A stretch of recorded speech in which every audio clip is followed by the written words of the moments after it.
दूसरा जो हमारा टॉपिक है उसके अंदर इमर्सन इफ़ेक्ट को एनरिचमेंट इफ़ेक्ट के रूप में डिस्क्राइब किया गया है, जिसके अंदर जो क्लोरोप्लास्ट में अनेक प्रकार के जो मॉलिक्यूल्स पिगमेंट्स प्रेजेंट्स होते हैं। हरित लवक में अनेक पिगमेंट्स, बहुत सारे पिगमेंट्स, क्लोरोफिल पिगमेंट्स प्रेजेंट्स होते हैं जो प्रकाश की वेवलेंथ को, तरंग दैर्ध्य को अवशोषित करते हैं और इस अवशोषित ऊर्जा को यहाँ पर क्लोरोफिल ए, जो कि रिएक्शन सेंटर होता है, को ट्रांसफ़र कर दिया जाता है। जिसके अंदर इमर्सन ने 2 एक्सपेरिमेंटों को यहाँ पर कंक्लूज़न के रूप में यूज़ किया है। इन एक्सपेरिमेंट्स को हम यहाँ पर इमर्सन का प्रथम प्रभाव या रेड ड्रॉप इफ़ेक्ट कहते हैं और दूसरे एक्सपेरिमेंट को यहाँ पर इमर्सन का द्वितीय प्रयोग या वृद्धि प्रभाव या एनहेंसमेंट इफ़ेक्ट भी कहते हैं। इस इफ़ेक्ट के दौरान इमर्सन ने ये प्रयोगों के द्वारा ये निष्कर्ष निकाला कि जब प्रयोग में प्रकाश संश्लेषण की क्रिया में पिगमेंट के द्वारा दो ग्रुप्स उपस्थित होते हैं। ये दोनों ग्रुप में पहला जो ग्रुप होता है उसके अंदर जो छोटी तरंग दैर्ध्य का प्रकाश की जो तथा दूसरी बड़ी तरंग दैर्ध्य के प्रकाश को अवशोषित करता है। फर्स्ट प्रयोग में इसमें जो पिगमेंट्स का ग्रुप होता है उसमें 680 मिली माइक्रोन प्रकाश के बाद ये निष्क्रिय हो जाता है और इसके रेड रीजन्स के अंदर एक प्रकार की गिरावट आ जाती है। संश्लेषण में उपलब्धि की इस गिरावट को हम रेड ड्रॉप इफ़ेक्ट या इमर्सन इफ़ेक्ट कहते हैं। इमर्सन ने अपना दूसरा जो प्रयोग है उस दूसरे प्रयोग के अंदर उसने 2 तरह की लाइट्स का यूज़ किया।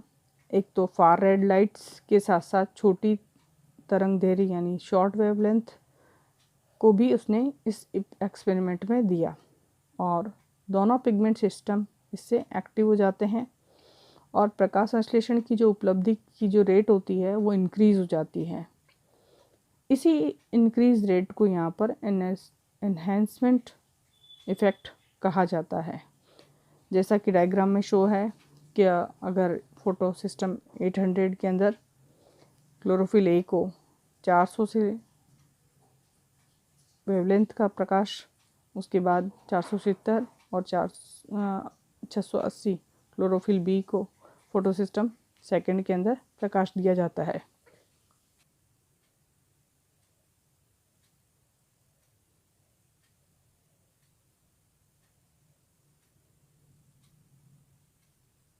और फोटो सिस्टम फर्स्ट में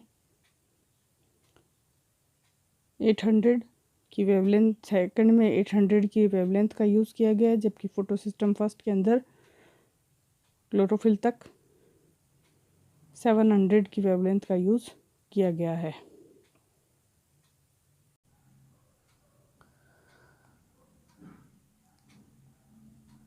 इमर्सन इफ़ेक्ट के अंदर इस डायग्राम के अंदर रेड ड्रॉप इफ़ेक्ट को दिखाया गया है प्रस्तुत ग्राफ के अंदर, जिसके अंदर जो डिफरेंट टाइप की वेवलेंथ है उनका यूज़ किया गया है और उसका इफ़ेक्ट दिखाया जाता है। जैसे जैसे प्रकाश की दर वेवलेंथ दी जाती है ये पैरेलल चलता है और एक ड्रॉप्स आता है जिसके अंदर यहाँ पर जो कैरोटीन्स होता है जिसके कारण यहाँ पर एक गरा डीप सा दिखाई हमें दिख देता है और लगभग 680 के पास जब ये वेवलेंथ पहुँच जाती है तो ये एकदम डाउनफॉल इसके अंदर हमें दिखाई देता है। इसी घटना को यहाँ पर रेड ड्रॉप इफ़ेक्ट कहा जाता है। जैसे कि जो ग्राफ के अंदर इमर्सन लेविस 1943 और ने बताया था कि क्लोरेला में इस प्रयोग को किया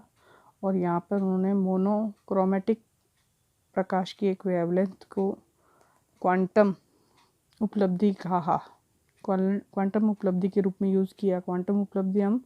प्रति क्वांटम अवशोषित प्रकाश ऊर्जा के कारण निकलने वाले ऑक्सीजन मॉलिक्यूल्स की जो संख्या होती है उसे हम क्वांटम उपलब्धि कहते हैं, जिसके अंदर दृश्य प्रकाश की जो वेवलेंथ होती है वो लगभग 400 से लेकर 800 मिली माइक्रोन तक का यूज़ उसके अंदर किया जाता है। इस वेवलेंथ के बीच में इसे बनाया जाता है, जिसमें 450 से लेकर 520 मिली माइक्रोन पर एक हमें डिप दिखाई देता है। यह है कैरोटीनाइड्स के कारण, पिगमेंट्स के कारण होता है। 600 से लेकर 680 मिली माइक्रोन पर यह एक कांस्टेंट रहता है, पूरा ग्राफ में अंदर हमें स्थिरता दिखाई देती है। और लगभग 680 पर हमें रेड ड्रॉप इफेक्ट हमें दिखाई देता है, क्योंकि यहाँ पर ये ग्राफ नीचे की ओर गिर जाता है। रेड ड्रॉप, इस गिरावट को ही यहाँ पर हम रेड ड्रॉप इफेक्ट कहते हैं। दूसरे प्रयोग के अंदर, इस इमर्सन इफेक्ट के अंदर हमें फार रेड लाइट तथा शॉर्टर वेवलेंथ दोनों का ही यूज़ किया गया है, जिसके कारण जो रेड ड्रॉप इफेक्ट आता है उस रेड ड्रॉप इफेक्ट को यहाँ पर ख़त्म किया जा सकता है शॉर्टर वेवलेंथ की लाइट को यहाँ पर एक्स्ट्रा देने के कारण। इस प्रकार हम देखते हैं कि जो इमर्सन एनरिचमेंट जो प्रभाव होता है, उस एनरिचमेंट प्रभाव में ये शो किया गया है कि जो कम प्रकाश तरंगदैर्घ्य की प्रकाश का अगर हम यूज़ करते हैं इस प्रकाश संश्लेषण की क्रिया में, तो ये किसी एक पर डिपेंड नहीं करता है और विभिन्न प्रकाश की तरंगदैर्घ्य जो है वो क्वांटम्स के द्वारा, जो क्लोरोफिल के अंदर क्वांटम्स प्रेजेंस होते हैं उनके द्वारा एब्जॉर्ब की जाती है, और एब्जॉर्ब करने के बाद उनको क्लोरोफिल ए तक ट्रांसफ़र किया जाता है, और ट्रांसफ़र करने के कारण ये एक कंटिन्यूस प्रोसेस के रूप में चलता रहता है।